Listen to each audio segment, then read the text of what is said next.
Nasa Pilipinas tayo at dito, Pilipino ang nasusunod. Sila ang nasa tubig natin. Sila ang may water cannon. Sila ang naninilaw gamit laser.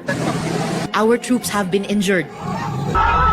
A Navy serviceman has lost a finger. Fisherfolk have lost their livelihoods. Our marine environment, our natural wealth has been damaged and destroyed. And now, the Chinese government has the gall to play victim over a cartoon? Even the Chinese Foreign Ministry spokesperson, Guo Jiakun, threatened Philippine officials on our very own soil, warning that they will pay a price for their words. No embassy gets to decide who among Filipino officials is qualified to speak on Philippine interests. Hindi pa nakontento sa panghaharas nila sa atin sa laot. Kahit online, para silang may quota ng pampabastos laban sa representasyong ito. Official page ba ito ng isang embahada o ng isang troll farm? Hangad nilang hatiin tayong mga Pilipino at pahinain ang loob natin sa West Philippine Sea. Sa tingin ba nila, tatahimik lang tayo sa panggigipit nila sa West Philippine Sea man o sa internet? Pwes, nagkakamali sila.